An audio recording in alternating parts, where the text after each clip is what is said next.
Welcome to the Eagle Eye Podcast, the number one show to bring you all things Club America in English. From tactical analysis Pelota para la banda izquierda. to player updates. We've got you covered on all the latest news on Las Águilas. Now, let's start the show. This is the Eagle Eye Podcast.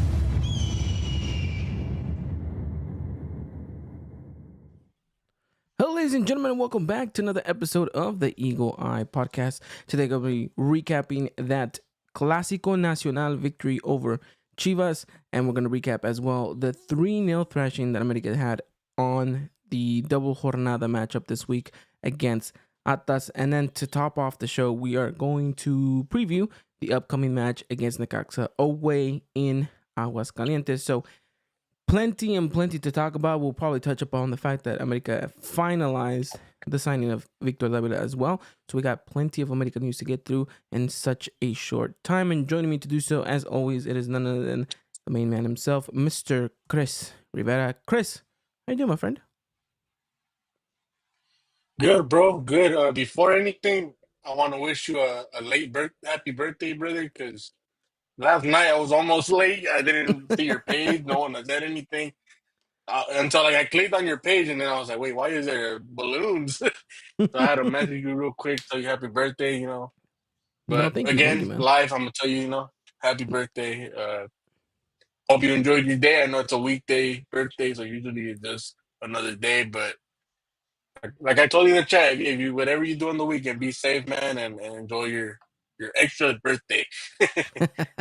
No, well, thank you so much, man. It means a lot. And well, I was just trying to stay true to Brian's motto on the group chat. Whenever we talk to him, he says that it's just another day, and we shouldn't be announcing our birthdays. So I did my best. I hope that he's proud of me. Most importantly. So I'll ask him next week when he comes on the podcast if I did well by that. But no, thank you to you, and thank you to everyone else who reached out throughout the day. Just another year around the sun, and very grateful and thankful. And it was a good lead up to my birthday too, since America had the Clasico on past weekend, and then we had Atlas the day before my birthday too. So it was good. It was cool. It was great. Had a wonderful time with the family. Had a good dinner. Called it a day because, like you said, it's a midweek, and so yeah, it was nice, and hopefully we can continue the celebrations on to the weekend because we do have a very important matchup against Necaxa, and in a venue where we've technically struggled in the past couple of years. So we'll see how that goes for us and everybody. But yeah, hopefully things go according to plan in that sense. But I spoke about the Clásico Nacional. I feel like that's a perfect way to segue into that.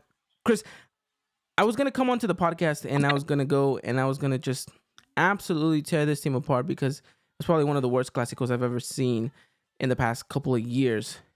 But I'm not going to do so because I'm trying to be a little bit more of an optimistic here. But most importantly, I think at the end of the day, you and Dylan kind of summed it up perfectly in the group chat, and it was, this game was a must-win game. We needed 3 points, and it didn't matter how we got the 3 points. It was get the 3 points. And on top of that, it was being a Clásico. For you, how did you walk away from that game, seeing it how we did? Because we didn't play well, and a lot of people saying that America was lucky to walk away with 3 points, and rightfully so. Yeah, we were. But at the end of the day, America gets them. How did you feel walking away from that matchup after the final whistle? I felt the same way as I felt when we previewed it. I looked at the depth chart, man, and I said, how do you play this game, right? If we go toe to toe, it was gonna be a Cruz Azul game. Even though Chivas isn't necessarily shooting like crazy, right? They did have that game against Juarez, but you kind of look at them and they need a 9, and they don't have a 9 in their roster, right? They don't have someone that's gonna just shoot, and even though they're youngster, to me is a very promising player. There's sometimes fans get confused with promise and guarantee, right? Mm-hmm. The future might be bright, but doesn't mean his present is, right? So for me, I viewed it like that. I said, there needs to be something that we try is just going to work for this game. And you and I kind of went back and forth about the formation, right? Because they put Aguirre out there. It was two strikers, right? And we said it's not a diamond. They have Fidalgo on the wing. Well, they did neither. What did Jardinet do? They did a 5-3-2, and even though it kind of took away from Javairo, right? Mm-hmm. It was a perfect game because now you have three center backs. You defended how you needed to, and you get to go off a set piece. If that set piece doesn't happen, we go away with a 0-0 game, and like you said, we would have been here kind of tearing the team apart. But at the same time, you gotta understand, this team was lacking depth. This team was lacking momentum, was lacking a lot of things. So how do you win a game? How do you get the momentum when you don't have key players, when you have injuries, when you don't necessarily trust your defense, right? Jardine doesn't really have trust in Ramon Juarez right now, and the fan base doesn't have trust in Nestor. Nestor Araujo, right? So what do? You kind of have to go out there, put a formation that's just gonna cover everything. Henry Martin has been kind of in a drought right now, so what do? You stick him with another nine, right? Someone that could pull the market. And even though neither of them got the goal, the idea was pretty much that. Like, you know what? We're gonna have one that's gonna just be all over the place. He's gonna roam, and another one's gonna just take solely as a nine, right? The midfield, yes, you have your midfielders going wide, but because they have all that room, right? So for me, my idea before the preview is how do we win, and it was necessary. It was this, it just too many injuries and too not enough depth. There's not enough momentum. You had to do something, and this was a perfect way to pull it off. I think you're right in the sense of where this game had to be a little bit unorthodox for America to end up winning it, right? And I mean, I'm not one to credit luck because but sometimes you kind of need it, and this game was one of those perfect examples. I mean, we played with a back five, yet we defended poorly. One of the worst games we've seen defensively speaking. Just Chivas wasn't on their night, and thankfully speaking, I mean, look at the goal they completely messed up right in front of goal. No goalkeeper, nothing whatsoever. So moments like that, it makes you feel like, okay, today should be our night. It's just how do we secure the victory? And America had chances. Don't get me wrong, right? This game could have ended up 2, maybe 3-1 if things would have properly gone America's way. Regardless, I think you sit here and analyze it from a perspective of yes, you could sit here and tear this team apart for playing defensively, playing a poor game defensively, lacking creativity in lapses of the match. Just giving the ball to Chivas and letting them dominate possessions in certain moments of the game. We didn't play America ball, right? It felt very park the bus, chuck it up, see what happens. And it was ugly. Honestly, it was ugly. But at the end of the day, 3 points. We said how important it was to get those 3 points because America needed a catalyst in order to kickstart the season again. And it looked like this game might have just been that. And so, at the end of the day, what can I say, right? 3 points, a Clasico, another victory against them spans the years of I don't know how long they haven't been able to beat us in a regular season match. So yeah, important stuff from America, and overall, a good result. Poor performance, but a good result. Sometimes we need these type of games, and it was a perfect example because I think the next game against Atlas, we played better offensively, we played better defensively, we just looked like a much more solid team, and it helps that you're starting to get players back, and you can actually play a formation that helps when these players are out there on the pitch. So yeah, it was good. It was good that America ended up getting the victory, 3 points, and I guess that's just kind of it. It was nice to see that there was fans in the stands though for that game, Chris. Yeah, that's the positive thing, right? It's an ugly stadium. I think I don't really blame fans, right? Because I think if you were to have uh, what you were averaging in the Azteca, you would probably see this stadium more full, right? But Hmm. at the same time, it's an ugly stadium, right? It's one of those things where you just have to ask the locals. Honestly, I don't know how all that works. Where if it's just like regional thing, I think it's. late at night. I remember seeing a video posted on Twitter when America was starting to sell kind of like their season tickets for like get your Club America membership and secure your seat and this and that. And someone had posted a video. I think it was maybe after America played Querétaro or something. I can't remember, but they posted a video of kind of like the conditions of the stadium, right? Things that the camera won't pan to show you when there's an actual game going on. The seats look in terrible conditions. The stadium feels like it's falling apart. It just looks like an old, outdated stadium. And um, what's the name of that guy? He's a famous Paco, right? Paco. Yeah, I was about to bring that up. yeah, The suites are horrible. yeah. He was in the suites, right? Like a suite. And I looked at that and I was like, that is not a suite. That looks terrible. That you cannot consider that a suite. You know. And so I It do was feel like a I've high seen. school field with a Yeah. little room. That's all it really looked like. It was Yeah. very ugly, very bad. Let's be honest, it's not our home. It's not gonna feel home, and it's unfortunate because we won't have our home uh, for another 2 years. So it's gonna be a long process. We'll see what next year looks like, of course, with the talks of potentially coming to the States, maybe moving to a different location. But the reality is that it's an ugly stadium.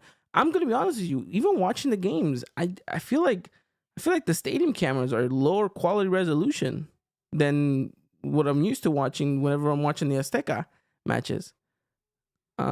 So it just sucks. I mean, I don't blame people for not going. The team hasn't been playing all that well either to be like, oh, let's go drop some money and go watch this America game. Because now you have no certainty of whether or not you're going to get a good game or even a result at that case. But I do think that as the team progresses, as things get better, people will end up going more to the stadium. I think we just got to give it a little bit more time. And then after that, we'll see what the end result is come November. I think November will be a good time for him to see exactly how this team is and whether or not the fans respond in the stands for that as well. But yeah, it's an ugly stadium to say the least. You know, so it is what it is. Unfortunately, in that sense. Um, but yeah, after that, I think yeah, good result. I don't know what else to kind of mention in regards to kind of the grand scheme of it all and the whole picture of this game. But the important thing was the 3 points. We mentioned it last week on the podcast. And again, to kind of reiterate what you guys had mentioned, if you play ugly or not, regardless, those 3 points at the end of the day is what matters. And so America needed them. America got them. And on to the next, no? The most important thing, right, is not losing to another rival, right? Yeah. And it's also the momentum. It starts a momentum. Now you kind of have an idea of how to play, how to win games, right? Right? Because I mean, these droughts could drag, man. And I think you and I have highlighted this very early on, where it's like if the standard is first place, you got to start winning, right? And well, it's not impossible to get first place right now. You basically have to just win out, because Yeah. yeah, you become dependent of other teams, and if you don't want to be dependent, you're gonna have to just win, and maybe that's how you reach it, right? I don't know exactly how many points you end up making if you just win out, but I do think that's the only way to hit your consistent standards. Mind you, it's Mexico, liguilla, repechaje. It's not England, right? Where you're watching a match day in December, I don't know what or November, whatever, right? And now you're losing these games, and you just say, "Whoa!" Now we have to chase Champions League because we're not gonna catch up to Man City, right? Over here, it's more of like you're not necessarily chasing anybody. You're trying to be in the top eight, right? And then from there, you're good. Right now, all that matters is the momentum, is the form. It's winning these games, mind you. We have an important game next week, and then we're going to cover this next week, but against Columbus Crew. And I said it, and I'm sticking to my word. I didn't really care about Leagues Cup, but this game against Columbus Crew is more of a bragging rights, more of a label type match, right? Where it's like you win this and you're getting the title of the best in the region, right? Because while you might not win CONCACAF Champions Cup, right? You might not win that, which is very important. You at least get to say, I beat the number one team from that league. Now I'm the number one.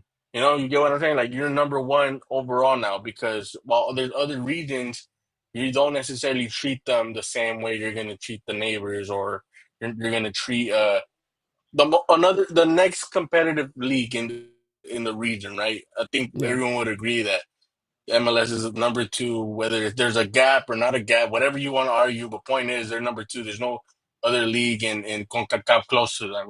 Just like you may argue that they're not close to us, but we beat Columbus. It's a whole different topic that we're gonna have in comparison to what we were having with Leagues Cup. So winning this game, winning the next game, and winning this Saturday is very important because now we have 3 wins in a row, momentum. You know, healthier team than we had in the beginning. You know, like I said, the winning, beating Chivas, winning is just it's a mentality thing. Because if you go and lose that game, we're pressing all the panic buttons. It's not just you lose against your rival. You had to win that, and you had to win it. However, and you won it, and then the results all that matters, right? No, absolutely, absolutely, and in a grand picture, that was absolutely ideal because in all honesty, if America wins that game, we get the 3 points. But what mattered the most was, like you mentioned, that momentum, because America before the game against Chivas was in 12th place. America after beating Chivas was still in 12th place. So it's not like a lot changed in the table, but systematically speaking, and for the factor that it's a Clasico, the added bonus of the confidence that it gives the players, especially when you're not playing your best football, to be able to walk away from the biggest match of your season, of your regular season, walk away with the 3 points. It's huge, absolutely huge, especially after you got battered against Cruz Azul 2 weeks ago in that same stadium. To be able to walk out and be like, okay, it was huge. It was great. It was a great ordeal. And you saw that reflected in the game against Atlas, right? And I think it's a perfect segue into moving into this Atlas game, because coming into this one, I think all of us, even though we didn't talk about this on the podcast, I think all of us felt a little bit more comfortable against Atlas because we knew that we had a victory under our belt and we knew that we were going to be getting players back as well. And so that was all kind of just an added plus. And we saw a much better game from America, like I mentioned already, offensively, defensively. It was, I dare to say, probably the best well-rounded matchup that America has displayed. And they didn't even use all their starters. Hadn't they benched Henry? Hadn't they benched Jonah? Hadn't they benched, obviously, we weren't able to play Necaxa because he was barely back. But, we benched a good amount of players, and we still played fantastic. We still looked great. So that tells you that the internal competition is going to be wonderful this year around, which is going to bring the best out in players. You just know that after that golazo that Aguirre scored against Atlas, Henry's feeling the pressure. So he's going to have to deliver. If he plays against Necaxa or if he plays against Columbus, you just know that he's going to have that chip on his shoulder. Davila coming in, scoring, and making his debut, you know that that's going to give him an added bonus of confidence. And also, he's playing in Diego Valdez's position, which I'm sure Diego Valdez is not too happy about, in a competitive perspective, knowing that he's going to have now competition that he can play on, because all of us assumed that Davila was going to just slot into Brian Rodriguez's spot, But if Brian Rodriguez can continue to do what he did against Atlas consistently, then I don't think any of us have an issue with him playing the left wing and Davila potentially playing in the cam spot for Diego Valdez. So a lot of good coming out of this Atlas game. Coming into it, of course, all of us a little bit more calm in the presence of knowing that, okay, America has an important game, but it was still a crucial must-win matchup, Chris, because if America doesn't walk away with the 3 points, we're sitting here and we're talking about, well, what good is beating Chivas if you can't follow it up with another victory against Atlas? Yeah, and that's what I go back to the whole momentum and mentality thing, right? Because we do lose against Chivas. How do you go into this Atlas game where your morale just completely drained, because you go and lose a game against your biggest rival, the media is going to be completely eating you up, right? So you win, you kind of get that pressure off of you, and against an Atlas team who is doing probably similar as us, right, on the table. It's not necessarily a bad team, but not a great team. And you, like I said, one thing I don't like that America did in this game, and maybe you agree with me, is that they always look for the fancy goal. And I feel like we need to just start shooting, start looking for that kill early instead of playing around. But other than that, this Atlas game is kind of what we want out of this America team, right? What we've Yeah. seen out of this America team. And that's what you needed off that Clasico win. Mind you, the Fecha FIFA also helped us, right? Kind of get back into a rhythm. You and I talked about it. That's why I wasn't necessarily as stressed because I kept on arguing. I don't think the team is playing bad, but it's not like it's a consistently great team either, right? It's kind of like they're playing good, they're dominant, and then all of a sudden they're just lost, right? They're not themselves. And I think, this Chivas game, while like you said, we weren't playing great, we kind of looked for the result, not like I think if they would have tied that game 0-0, I do think they would have probably came out kind of satisfied, which sucks for us, but I do think the mindset was kind of like, you know what, we're not mentally here. You get a result that kind of gets you back into your to level ground, and now you're starting to see this team just continue to go up. And hopefully they do the same thing as Necaxa, because I think Necaxa is a young team, and we're gonna see a team that's gonna try to get the upset against us. America and Jardine just have to be in their A game. That's like I said, it is all going up, and the most important game of the season arguably is gonna be next week too, right? So Yeah, hopefully it continues. I think America has dug a hole, have dug themselves into a hole where they've created this necessity of these next couple matches being kind of defining moments in the season. Like it starts off with Chivas, right? It's a must-win game. Then it goes on to Atlas. It's still a must-win game. Now we're talking about Necaxa. It's still a must-win game. And now you're talking even then midweek against Columbus Crew, which is definitely a must-win game. And then you can't even rest after that because you have Pumas, another Clasico, another must-win game. So it's at a point in where America season where the pressure really is going to start just building up. But in these next couple of matches, we're going to learn and we're going to find out whether this America team breaks or bends. And we'll see which one is going to be which.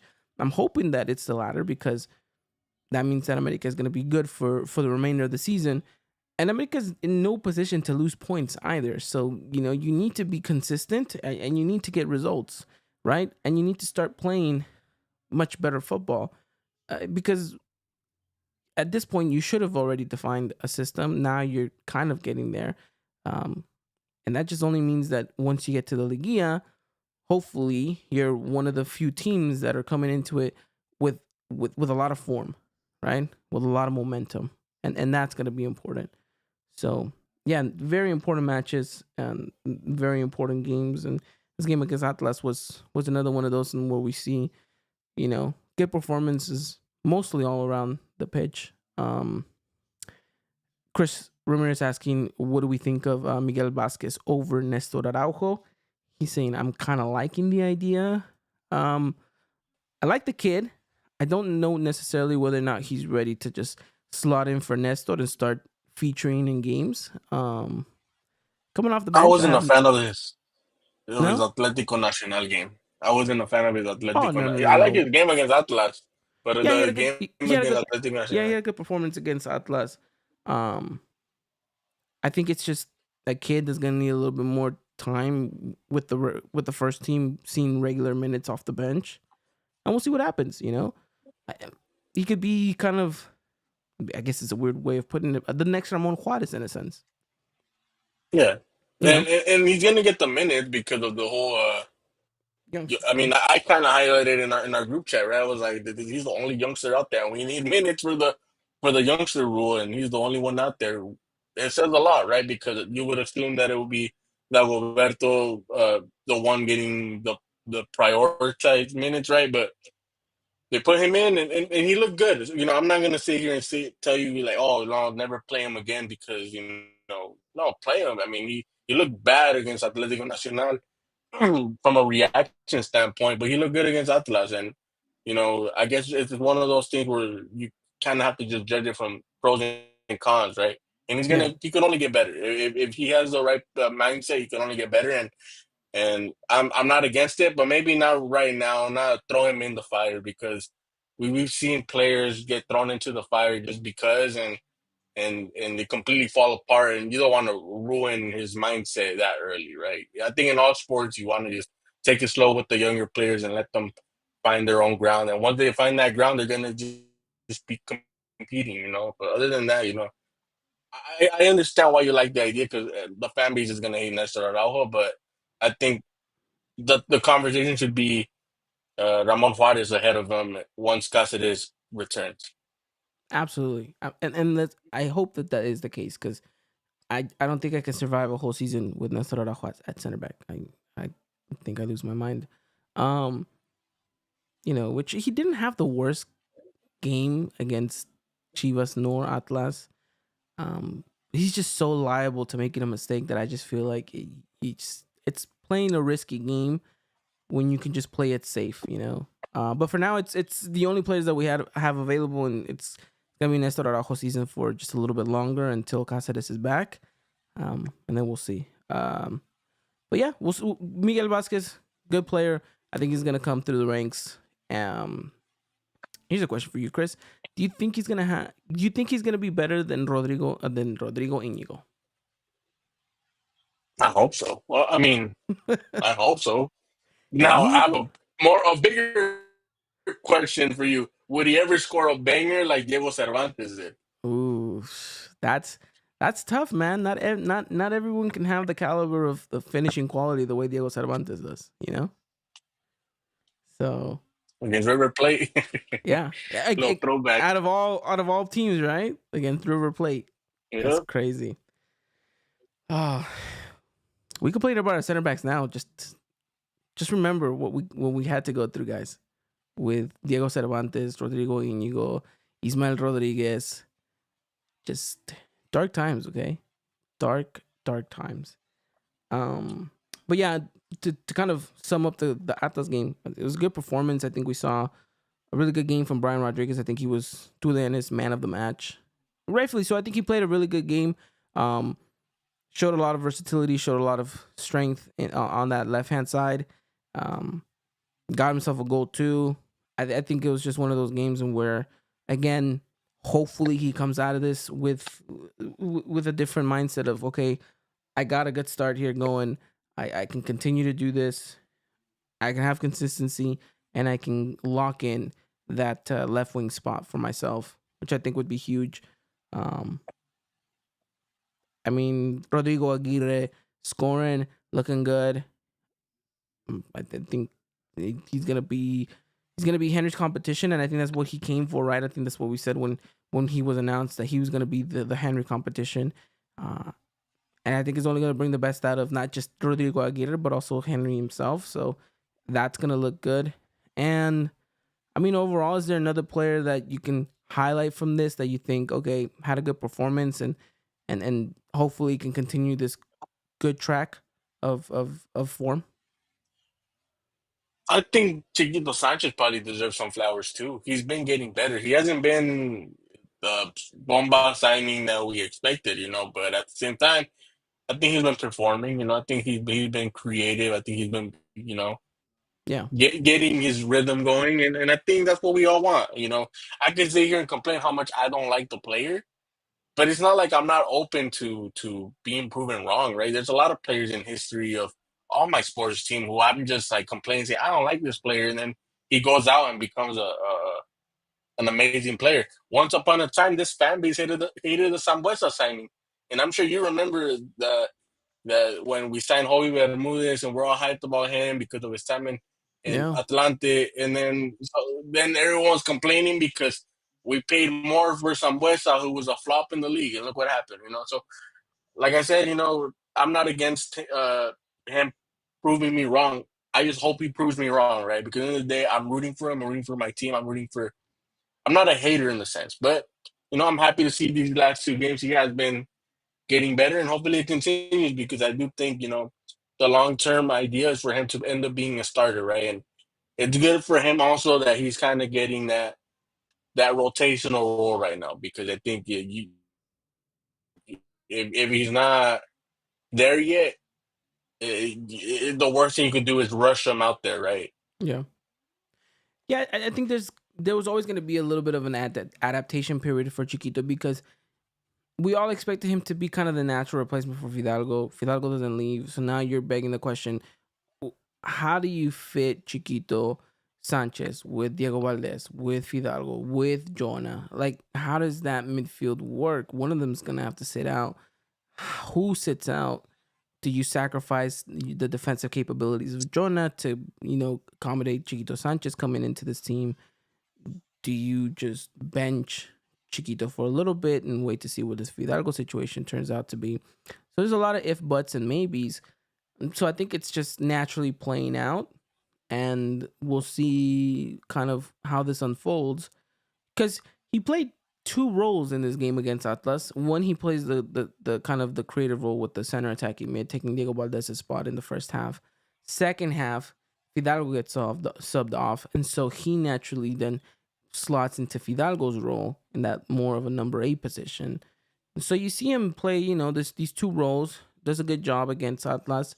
And you just see, he's the type of player that I feel like feeds off the rest. And so if things are going well for everybody else, he grows into the game just as much.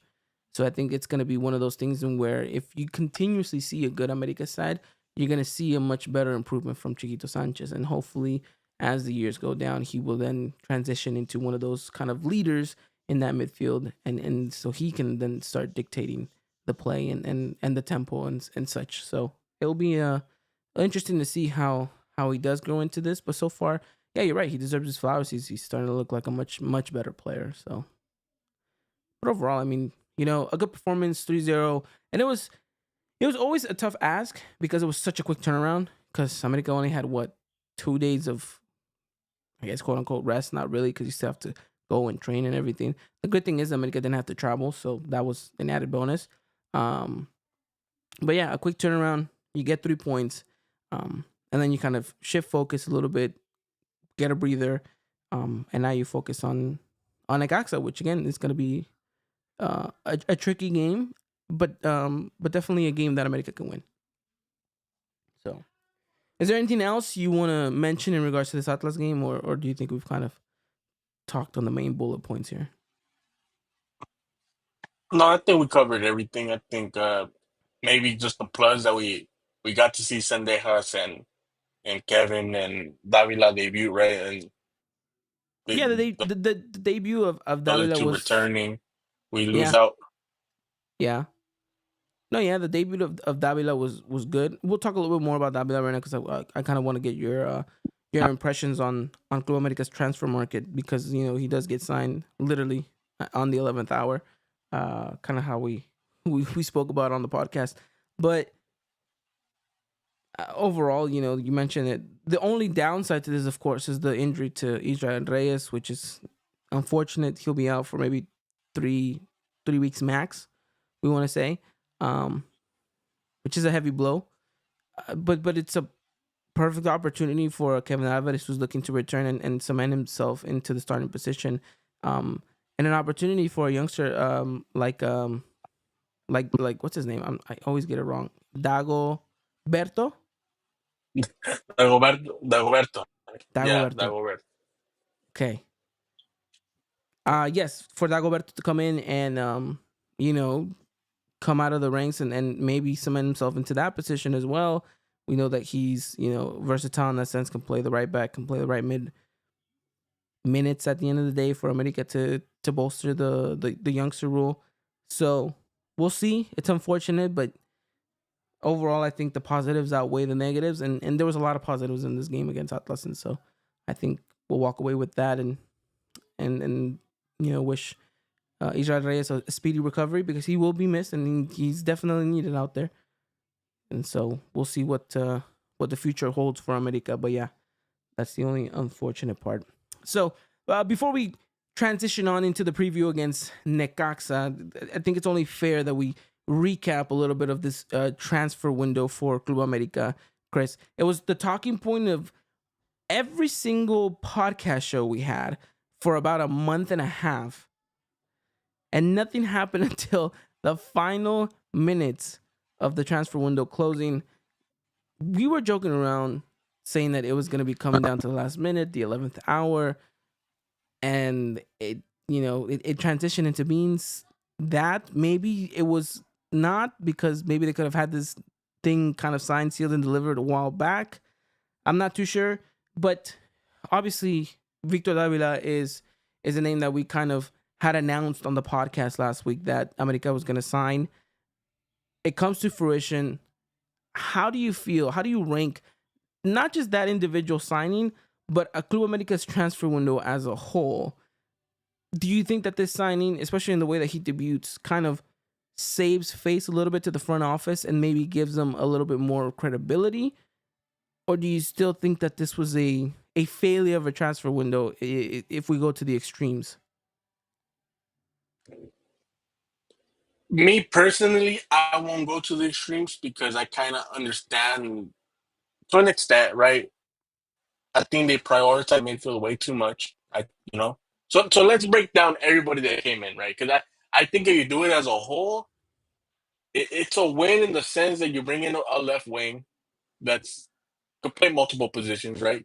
Yeah. Is very centered in the way he plays on the wing, which is what Jardine wants, right? You kind of get a similar style player to Quinones in the sense he's not a natural winger. He's not playing wide. He's playing centered. He's cutting in, but he's a playmaker. He's not a goal scorer, right?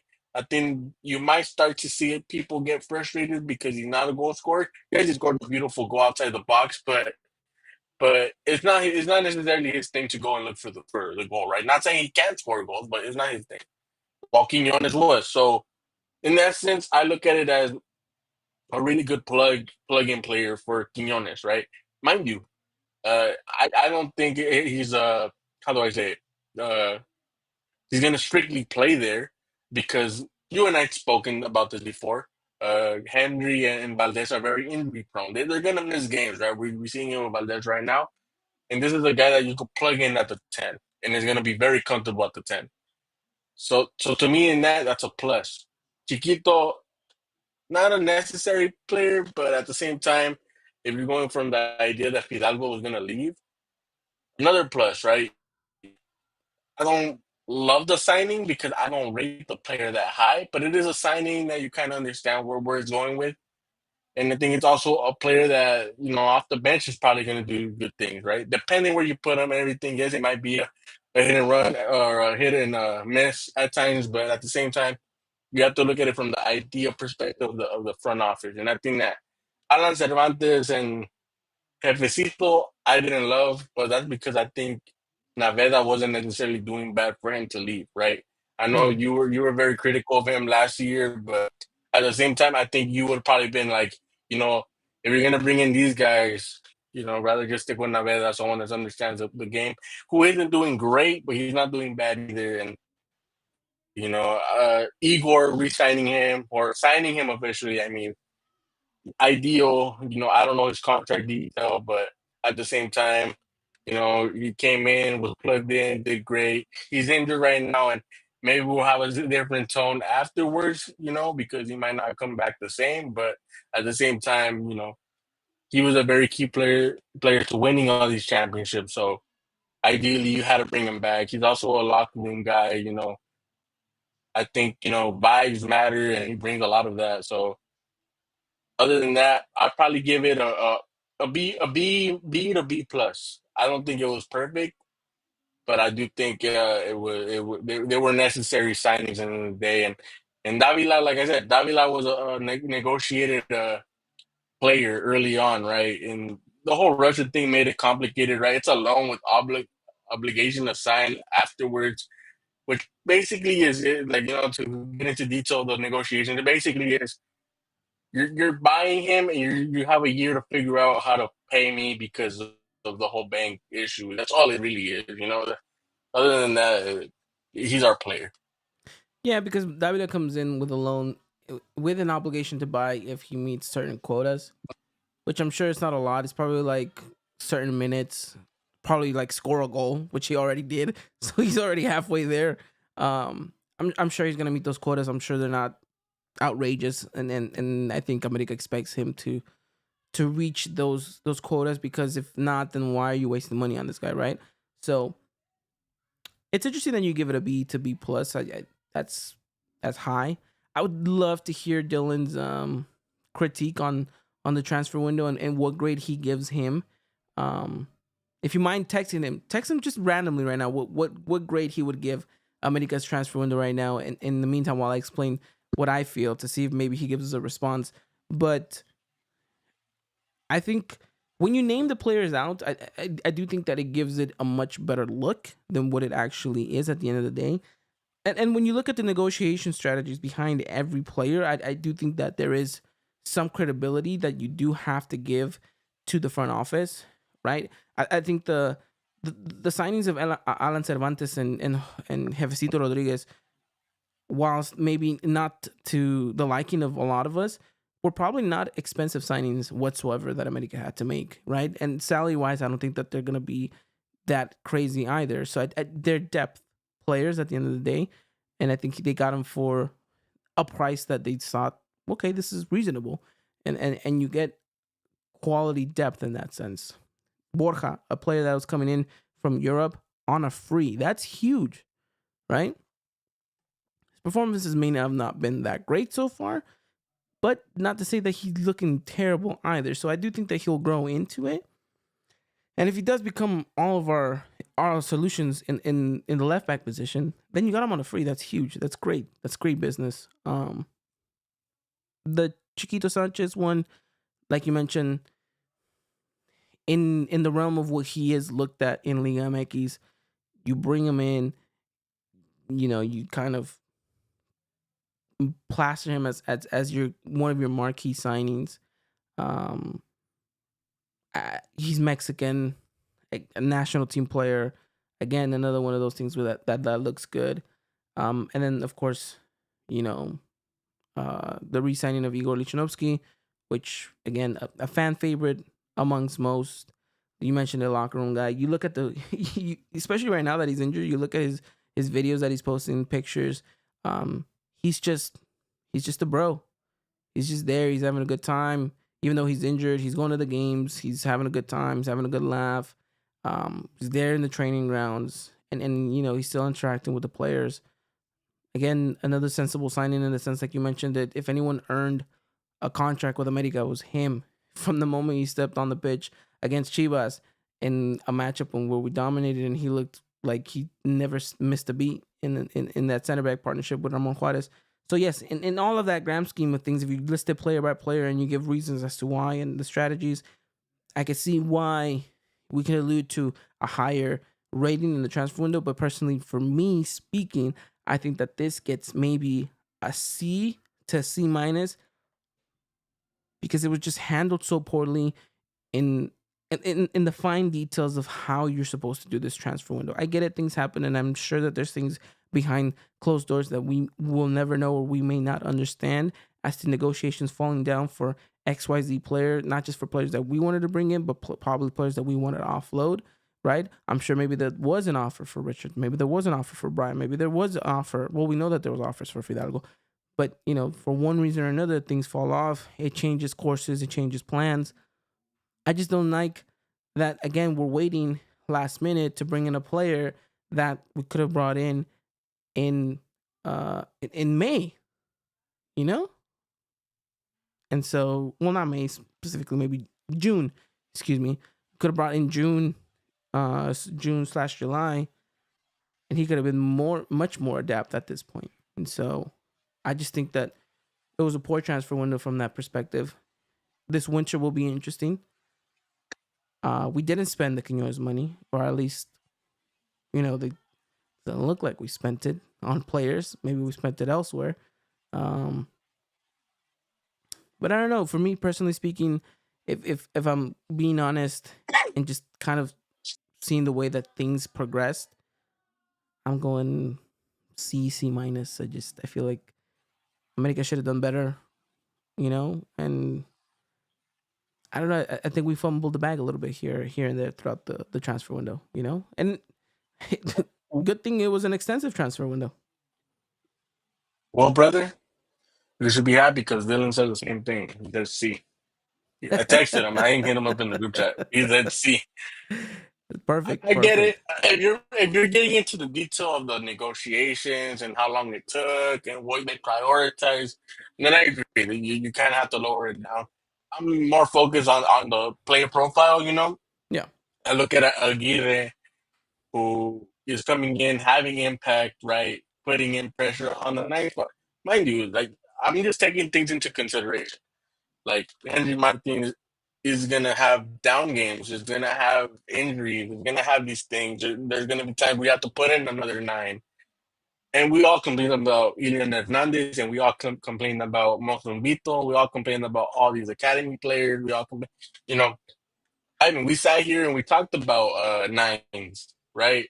And I started naming a bunch of Mexican nines, and even to the point where we talked about Raul Jimenez and players and people in the chat were saying no, he's washed, his injury, this and that. Okay, like we're talking about the very top, right? And trust me, a lot of the fan base wasn't even gonna like Santi Jimenez either if that was a realistic option, right? So no, when you're talking about Mexican nines, that was a conversation we were gonna have. So you go in and take a gamble on a guy that performed in Necaxa, right?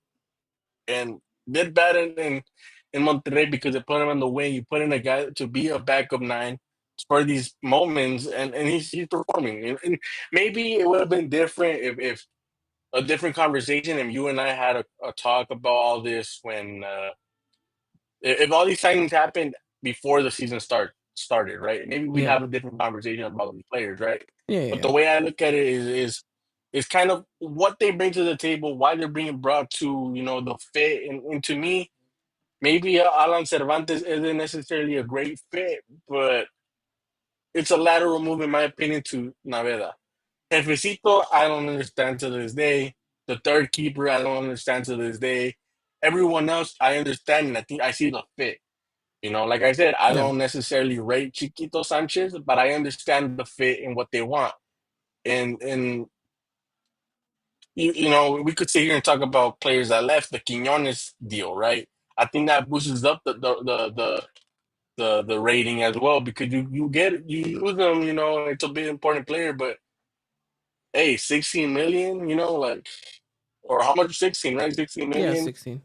You're making a lot of money off of that. Now we could sit here and go back and forth. Like, well, they didn't do anything with it. Well, who says it's for this year? It could be for next summer. It could be for whatever reason, right?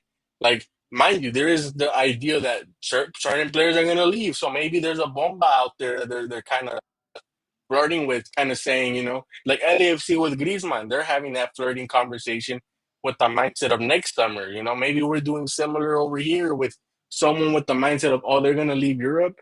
We know a player that's going to leave, and we're going to go and plug him in right there because he's the perfect. I don't know that, right? Like you said, there's conversations that we don't know that they're having. So I can only talk about the profile of what they're doing with these players and the sales and all that. And I think it's good. You also loan out players that are young that I don't know if they return, but mind you, Emilio Lara had a good game yesterday. Uh, Naveda has had consistent playing time with Santos. So maybe you get something out of that. They come back and they're more of an experienced players. We see it with Ramon Juarez right now. He had to go and be loaned out to come back and become a starter. So, like I said, we could do this many ways. For me, I still kind of stick to a B. Maybe not B plus, maybe it is a B minus, but it is still a B ish because I understand like if they went in and brought in a random player just to have a random player, I would probably be more turned off to the idea. Right? I think Davila comes in, fits the profile, and only time will tell, right?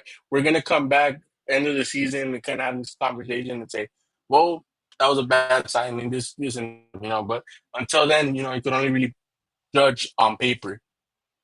Yeah, and you mentioned it perfectly. I think all of this is you know prejudgment to what the end of the season is going to look like, and then after that we could sit down, have that conversation, and kind of actually assess how these players did in the apertura. And so I think just now, kind of reactively speaking, I still stick to mine. You made a great argument though, in saying the players that come in, kind of the negotiations and the ideas behind everything. Um, I think there's an argument to be made on both sides. At the end of the day, we have what we have, and I think we just have to kind of focus on that and expect that the results will be followed by these signings. And so hopefully, yeah, things pan out in that sense. But yeah, an interesting transfer window to say the least for Las Águilas del América, and the winter one hopefully is a little bit smoother in that sense. But we'll see what happens. Still a lot from here to then, even though it feels like it's just months away. But there's so much chaos to still go through before then. But yeah, that is Club America's transfer window officially done for the summer.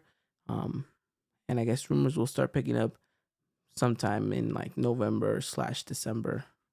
Unless Saul Chapoy wants to come out of retirement and start, throwing names out there, then we probably won't get anything until then. All right, Chris, let's move on to this next must-win game: America versus Necaxa, or as I should say, Necaxa versus America. America flies out to Aguascalientes to face off against a decently well Necaxa for their season so far. I think they stand higher in the table from us, if I'm not mistaken. They do not, but they're right beneath us. So it's kind of a 6-pointer in that sense. They got 11 points, we got 12. But a victory here and with a couple results going our way, America could see themselves in about maybe 5th, 6th, or 7th place come the end of the jornada. We'll see. We'll see what happens. But yeah, go for it, Chris. So one signing we didn't talk about was the Spanish uh, center back that we brought in. I don't know if you want to touch on that. Maybe it's very irrelevant, but I do think it's nice that I think we need to do more of these signings, right? With the idea of bringing foreigners to develop with the high ceiling, Yeah. and So just have yeah, them. Chris. Do you know the guy's name? Hugo Buyol, I think. Hugo Buyol. So Chris is talking about a 19-year-old center back from Spain that America has signed, and so he's gonna be playing with the Fuerzas Básicas. Oh, Bula, my Bula. bad. Bula. Sorry, Bula. Yeah. He's gonna be signing. He's gonna be playing with the Fuerzas Básicas until he develops, and he can take a spot with the first team. I do think it feels very Real Madrid in that sense, right? A lot of people were saying that on Twitter. But yeah, it's a good investment for the future. I don't think he was too expensive. And yeah, I like the vision, right? And then I do agree with you that America needs to be more well prepared for the future in that sense. And if you could start kind of learning from teams like Real Madrid, who signed these youngsters at an early age, develop them, maybe loan them out, and then once they're kind of primed to feature with the first team, then you give him the opportunity. So yeah, I like the signing. Absolutely, I like the signing in that sense. But since it's not actually kind of tied with the first team right now, that's why I kind of didn't really pay much attention to it right now when we were talking about the transfer window. Yeah, I just bring him up because I think people are gonna be like, well, why don't you bring him up? To me, I like the idea of this. I mean, Saga's dad was this type of signing, right? We brought him from Brazil, super young, but we loaned him out and all that. Me, if the idea is eventually get him into the first team, mind you, he's gonna be a, a foreigner for the rest of his career in Mexico, right? It's not like Yeah, it's not gonna be a situation where he played in the academy, he's gonna become something like not not the side, but developed in Mexico. But I do think if the mindset is develop him, he debuted in Atalanta in Italy, from what I read or from what I seen from Instagram. He debuted with the first team, so if he's good enough to debut over there, maybe he's good enough to end up debuting over here, and hopefully, wish him the best. It's a very very good gamble in my opinion, because if it plans out, a player like that could end up costing a lot of money, and you could sell him to a European team and make a lot of money. And mind you, not forget the negotiation. He could end up being a very great player for us, and in a defense that probably does need fresher legs, because yeah, outside of Igor and Cáceres is not old, but I know he's gonna end up leaving soon, and then Nestor Araujo is probably should be leaving real soon. There's a lot of inexperience, so like that it never hurt. absolutely not. Absolutely not. I agree. I think it's an added welcome, and we'll, we'll keep an eye on him and see how he develops and when he debuts with America, which maybe will be sooner than we all anticipate. We'll have to wait and see. So I'm sure we'll see him feature. Who knows? Maybe even this Clasico Nacional that they're gonna have in Houston. Maybe he'll get some minutes there. Be an interesting player to watch in these type of friendlies. So yeah, we'll keep it a close eye on him, and we'll see how that pans out for America in the future. But okay, jumping back to Necaxa, as I alluded to, must win game. Chris, how do you feel coming into this one? And from an America perspective, obviously you're on a high. You just beat Chivas. You just beat Atlas. You played a wonderful game. You kind of get the feeling of we're back finally. But I would throw caution to the wind and say that you still have to take this game against Necaxa very seriously, and you can't walk into that stadium thinking that, oh, I'm the reigning bicampeon, I'm playing good football again. This game should be a walk in the park. My biggest fear going into Aguascalientes is injuries. I think the team has the mindset right now to perform, which is the most important thing, right? Perform, and I don't necessarily mean play good. I mean score goals and win this game. We talked about it. The defense doesn't necessarily bring any. How can I say? They don't give us the best confidence, right? Mm-hmm. But I do think you have a lot of players that played in Necaxa, so they're gonna feel that they know, right? Sendejas might get a minute, Aguirre, Davila, Malagon. I'm probably missing someone, but point is, you have players that have played in the stadium, the stadium. So for me, I kind of look at them and say, okay, you're kind of playing home, an old home, for a field that you're gonna know and everything. So for me, I feel confident, but I am scared of the injuries, because this is a stadium or a field that could be very shaky, could be very dry, very bad field. That's the only thing I'm scared of. I think America needs to continue this momentum, and if they continue this momentum, we're going to be very, not necessarily fully confident, but some confidence speaking on that Wednesday game against Columbus, which is the most important thing right now. Yes, we're trying to gather points, but the most important thing is getting that momentum into that game, because we win that game, and we're talking a whole 360, right, to where we were and where we're heading, and that's the most important thing. Absolutely, I agree with you. The most important match is next Wednesday's matchup against Columbus. But I do think that this Necaxa game needs to be taken with just that much importance as well. Not to say that this game makes or breaks your season in that sense, but it is a matchup in where you're expected to come out to win, and 3 points, like I mentioned, are needed. It's a must-win matchup in that sense. I do think I agree with you in that sense that the players know that they have to come out and they have to perform, and that they can't expect the jersey to do all the work for them. And then they have to continue to shine and perform. And there's gonna be players that are gonna have a little bit of a chip on their shoulder. Your Brian Rodriguez's, your Ramon Juarez's, players like that need to continue to perform in order to cement their starting position. A Chiquito Sanchez that will probably want to continue to improve.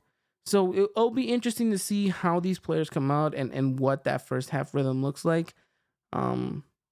I think you just have to go from the get go, dominate this game, play it to your liking, to your standards, and I think the goals will come if you go out there and perform with good confidence. And so we'll see what Jardine throws at us, starting 11 wise and tactic wise.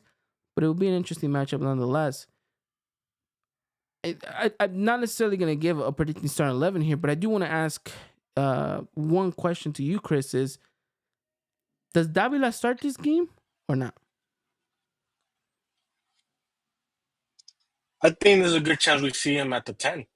I think, it depends on the formation, right? Do you run it back with a 5-3-2 because of the loss of Israel Reyes? How confident are you in trusting Kevin Alvarez to start or Dagoberto, right? Yeah. I've seen reports saying Kevin Alvarez is the ideal player for these next games while Israel Reyes is out. But how true is that, right? We haven't gotten the report on what they practice with, but I do think there's a good chance Davila starts because maybe the mindset is, Brian, you've been playing too much, and you're my starter for this weekday game against Columbus, right? Do Yeah. do I expect a heavy rotated uh, uh, starting 11? Not heavy, but I do expect the. You didn't see Henry Martin start against Atlas, right? And there's a reason for that because you're probably looking at him like, okay, you played way too much. You're not performing to what we kind of want. Because maybe it could be because of that. We're gonna give you rest. Maybe they rest them again against Necaxa, right? It could be one of those things. Javairo, a player that probably needs the momentum, he probably starts. You don't see a Sendejas out there, uh, so maybe you see a Chicote Calderon out there instead of Christian Borja because of that's the other player that I was thinking of. He played in Necaxa too. Yeah. All right, so okay, so but point is he would probably start this game too. So maybe not a heavy rotated game team, but I do think you're gonna probably see some positions be played by other people. Absolutely. I agree that there is going to be some rotation. And I wouldn't be surprised, like you mentioned, too, the whole Henry situation. You want him fresh, you want him hungry, and, setting back to back games in the bench for Aguirre, I think would definitely boil him up to have a big game against Columbus. Um, plus you're still going to give him minutes against Necaxa, obviously, to keep him as much fresh as you can. So it'll be interesting. Obviously, it can go one way or the other with these players, but at the end of the day, whoever goes out there needs to perform and needs to showcase. And look, it's these type of games where if you're a bench player and you want to be a starter, it's the moments to shine. Like Rodrigo Aguirre is the perfect example right now. It's a player that's coming in doing things right, and against Atlas he got himself a goal. He looked well. So I think that, hopefully a couple of these players appreciate the chances that they're given and, can give Jardine a little bit of a headache when it comes down to who am I going to play on Wednesday in such a huge matchup against such a good opponent like Columbus. So we'll see what happens. But yeah, Necaxa should be an interesting one. That game is going to be at 6 p.m. Pacific, 8 Central, 9 Eastern. Game will be live via TUDN, if I'm not mistaken. Let me just double check. I'm here saying TUDN. It's going to be on VIX or something. And my app is not telling me what channel it's going to be on. So most likely it's going to be on TUDN. Univision, TUDN, VIX Premium, Deportes 2, Univision Now, VIX, and VIX. So it's Okay, gonna be all over the place. it's gonna be all over the place. You're gonna be able to find it in They just probably every corner. miss Galavisión, bro. Yeah, that's the only They one just that they miss didn't get. Galavisión. So if you got any of those Yeah. 48 channels, you should be fine. If not, just keep up to date minute by minute with us over on Twitter at EOI Podcast. We'll keep you guys up to date with everything going on in the world of Las Águilas del América, not just this game against Atlas.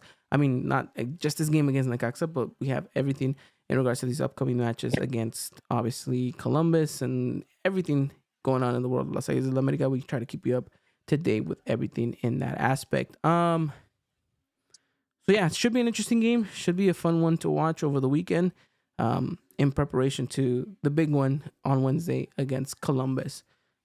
Predictions time before we wrap it up here, Chris. What is your prediction for the upcoming match against Necaxa? What are you going with? I'm going with the 2-0. I'm going with 2-0. I like it. I love it. Another clean sheet. I would love 3 clean sheets in a row in 1 week. Oof. Love that. Absolutely love it. Inject it into me right now. I feel like another boring 1-0 should do it for America. Again, I probably will be mad throughout the entirety of the game, and I'll let you guys know my frustration as to why this team is terrible and they're not good enough and why they're not playing good enough. But once that anger settles, I'll look at the bigger picture and say, you know what? 3 points. That's what matters. And we'll move on into the big game against Columbus. Club America es mi pasión with his prediction saying it's either going to be a 2-0 or a 3-0 for America. So another prediction where there's a clean sheet. And me, you guys know, I love clean sheets. So love that. Absolutely. It'd be a good weekend too for Americanismo, right? You coming off be another great victory with a couple of goals. So would not complain whatsoever in that aspect. But yeah, should be an interesting one. Should be a fun one. Chris Murray is saying 2-1 America and Emilio Lara scores. And he probably scores for us. He probably scores an own goal or something. Oh my! How hilarious would that be? Yeah, it'd be super funny. But it feels like I don't know. It just feels like an Emilio Lara type of thing. So should be a fun one, an interesting one, like I mentioned. With that said, though, I think that pretty much wraps it up. Unless you have anything else to mention. No, I think we talked about everything.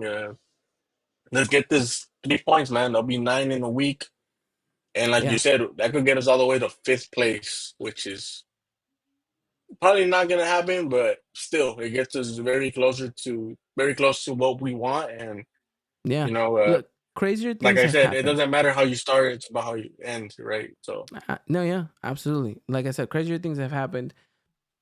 Imagine sitting in 1 week ago in 12th place, and to this Saturday, imagine ending up in 5th place. I mean, crazy, right? Crazy.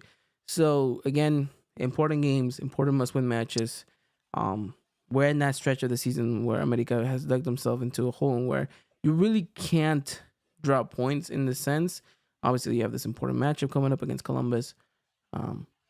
Again, we'll see what happens. Talking about that Columbus matchup, there is one thing I want to mention because I do see a question here from the chat. Chris Maria is saying, any truth to the rumor that this game is going to decide the next Club World Cup spot? Chris, unfortunately, no. There's been no actual confirmation to this game kind of being the deciding factor of the United States kind of finalizing who their host team is going to be for this upcoming Club World Cup. One thing's for sure, though. I mean, there will be a lot on the line. Just unfortunately, will not be this specifically. But for all of that and much more regarding this Campeones Cup, don't miss next week's episode as we're going to be bringing you guys an in-depth preview of that matchup. We'll talk what this game means not just for us but for America, the importance of winning this, another trophy in the cabinet, kind of an in-depth look at Columbus as well. And we're going to get you guys up to date with everything. So make sure you guys do not miss next week's episode.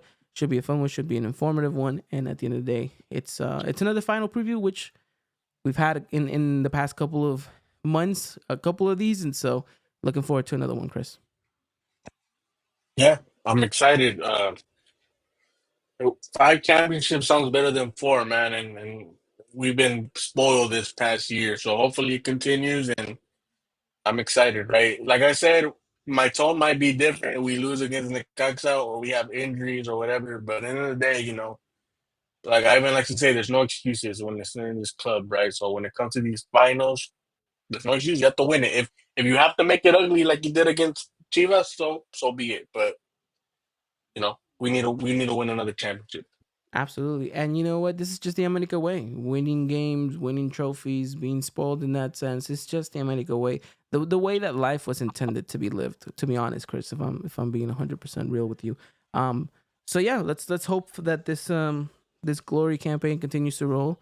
And yeah, big game next week and big podcast as well. So make sure you guys tune in next week as well. With that said though, I'm not gonna keep you guys here any longer. I know it's been a long episode in that sense, but we did have a lot to talk to, so it's not like I didn't warn you guys at the beginning of the episode.